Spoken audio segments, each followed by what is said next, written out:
गुप्त प्रदेश और उनका क्षेत्र। गुप्त लोगों ने उत्तर प्रदेश और बिहार स्थित अपने सत्ता केंद्र से उत्तर और पश्चिम भारत पर 6ठी शताब्दी ईशून्य के मध्य तक लगभग 160 वर्षों तक शासन किया। हुनों के आक्रमणों ने गुप्त साम्राज्य को कमजोर बना दिया। इसके पतन के बाद उत्तर भारत फिर अनेक छोटे छोटे राज्यों में विभाजित हो गया। श्वेत हुनों ने कश्मीर, पंजाब और पश्चिमी भारत पर लगभग 500 ईशून्य से अपना अधिकार स्थापित कर लिया। उत्तर और पश्चिमी भारत अनेक सामंतों के नियंत्रण में चला गया, जिन्होंने गुप्त साम्राज्य को परस्पर विभाजित कर लिया।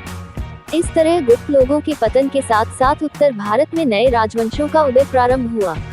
वल्लभी में मैत्रकों ने स्वतंत्र वंश की स्थापना की। स्थानेश्वर या थानेश्वर, यह शहर दिल्ली के उत्तर में कुरुक्षेत्र के समक्ष वर्तमान हरियाणा राज्य में था, में पुष्यभूति वंश के वर्धन शासकों का राज्य उठ खड़ा हुआ। कन्नौज में मौखरी, बंगाल में चंद्र शासक और मगध में गुप्तों की एक शाखा शासन करने लगी।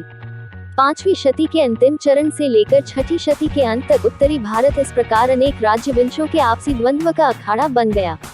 इस द्वंद्व में हर्षवर्धन को सर्वाधिक सफलता मिली और उसने अपनी सत्ता अनेक सामंतों एवं राजाओं पर स्थापित कर लिया। हर्षा अंडरस्कोर किंगडम, राज्यवर्धन की हत्या। 606 ईशून्य हर्षवर्धन स्थानेश्वर के शासक बने। उनके पिता प्रभाकर वर्धन की मृत्यु के बाद उनके भाई राज्यवर्धन शासक बने थे, परंतु तभी वर्धन वंश पर विपत्ति के बादल मंडराने लगे।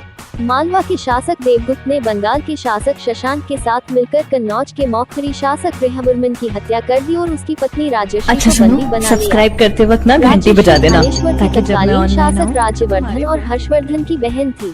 राजश्री की इस दुर्गति को सुनकर राज्यवर्धन मालवा नरेश देवगुप्त और बंगाल नरेश शशांक से बदला लेने चल पड़े। उसे देवगुप्त को हराने में सफलता प्राप्त हुई, परंतु शशांक ने उन्हें अपने युद्ध शिविर में मित्रता का प्रदर्शन करते हुए आमंत्रित किया तथा गुप्त रूप से उसकी राज्यवर्धन की हत्या कर दी। हर्ष ने अपनी बहन को बचाया। राज्यवर्धन की हत्या का समाचार पाकर हर्षवर्धन ने शशांक से बदला लेने की प्रतिज्ञा करते हुए थानेश्वर राज्य की बागडोर संभाली।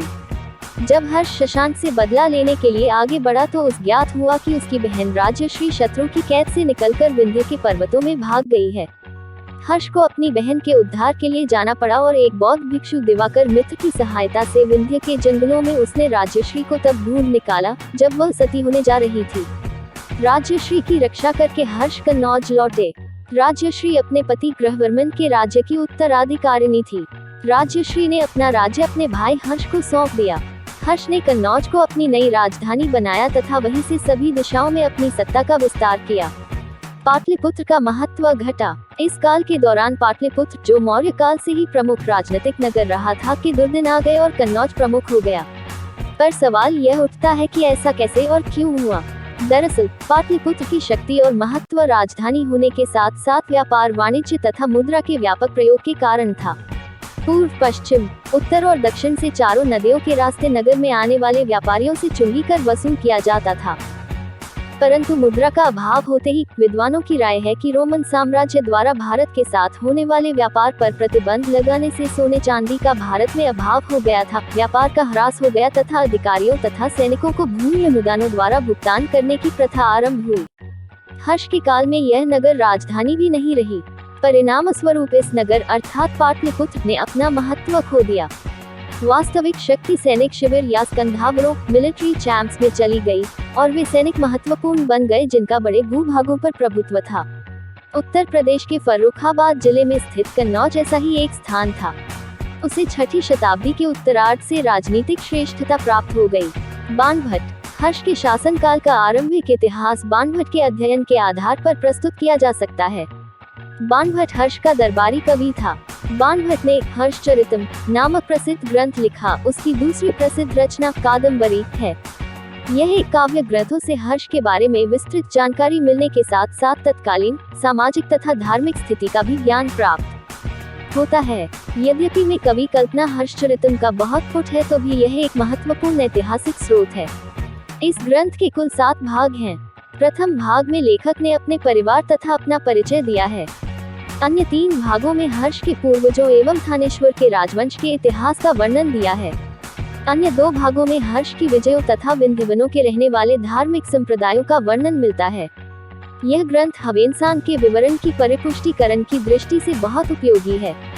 हवेनसांग हर्ष संबंधी इतिहास को हवेनसांग के विवरण से पूरा किया जा सकता है।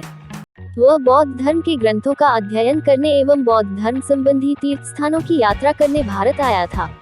उसने हर्षवर्धन काल के भारत का वर्णन अपनी पुस्तक सी यूकी में लिखा।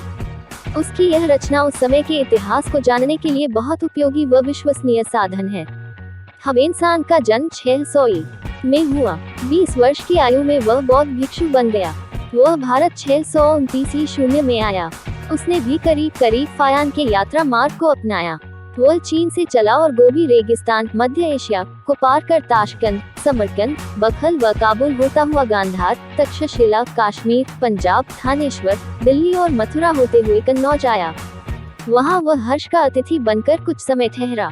फिर उसने कई बौद्ध तीर्थ यात्राएं की, जैसे सारनाथ, कपिलवस्तु, बौद्ध गया तथा कुशीनगर। वह भारत में 15 वर्षों तक रहा तथा नालंदा विश्वविद्यालय में उसने 2 वर्ष व्यतीत किए।